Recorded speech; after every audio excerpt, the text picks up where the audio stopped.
নমস্কার, আপনারা দেখছেন ক্রাইম প্রেস বেঙ্গল। আজ আমি রয়েছি আরামবাগ সাব ডিভিশনাল কোর্টে। তো এখানেই আমি পেয়ে গেছি এই আরামবাগ সাব ডিভিশন কোর্টের বিখ্যাত আইনজীবী এবং স্বনামধন্য আইনজীবী সুকান্ত হালদার মহাশয়কে। তো এই গত 3রা ডিসেম্বর যে প্রাথমিক শিক্ষা নিয়োগ নিয়ে যে রায় এসেছে সেই নিয়ে ওনার মতামত কি, ওনার কাছ থেকে একটু শুনে নেব। স্যার, কি বলবেন?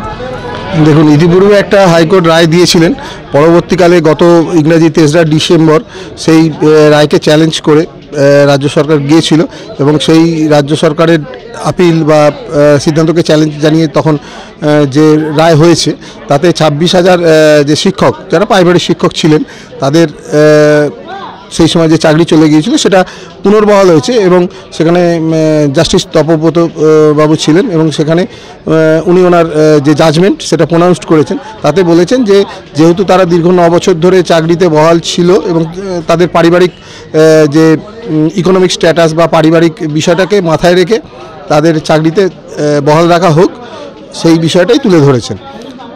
এই রায়টা আশা করি পরবর্তীকালে যদি মনে হয় না কোনো পক্ষের যদি মনে হয় তারা উচ্চতর আদালতে যেতে পারে। এবার সেটা যাবেন কি যাবেন না সেটা তাদের বিষয়। আপাতত 26,000 যারা চাকরি হারা ছিলেন তারা পুনর্বহাল হচ্ছেন এবং চাকরি পাচ্ছেন। তো এই যে রায়টা, এটা নিয়ে অনেক রাজনৈতিক মতামত রয়েছে, আমি রাজনৈতিক মতামতে যাব না। তো সাধারণ দৃষ্টিভঙ্গিতে আপনি কি বলবেন যে এরা তো আবার নতুন করে বহাল থাকছে, তাহলে অযোগ্য তো এর মধ্যে কিছু নাকি আগেও ধরা পড়েছে বলে জানা গেছে, তো এদের সম্বন্ধে কি বলবেন? দেখুন, মহামান্য যখন কলকাতা হাইকোর্ট একটা রায় দিয়েছে এবং তাদের চাকরি পুনর্বহাল করেছেন, সেই রায়ের বিষয়ে কিছু বলার এখতিয়ার আমাদের নেই।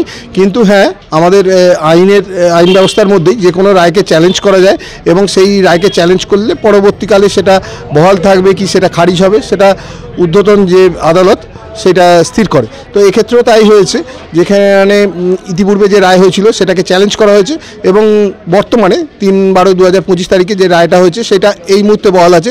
যদি ভবিষ্যতে কোনো পক্ষ আপিল করে সেখানে রায় পরিবর্তন হতে পারে, এই রায়ও বহাল থাকতে পারে, সেটা এখন তো বলা যাবে না, ভবিষ্যতের হাতের জন্য আমাদেরকে অপেক্ষা করতে হবে। তো এই মুহূর্তে যেটুকু রায়ের মাধ্যমে যেটা আমরা জানতে পেরেছি সেটা যে 26,000 যারা চাকরি প্রার্থী ছিলেন বা যারা চাকরি পেয়েছিলেন তারা আবার যে যার কাজে পুনর্বহাল হয়েছে।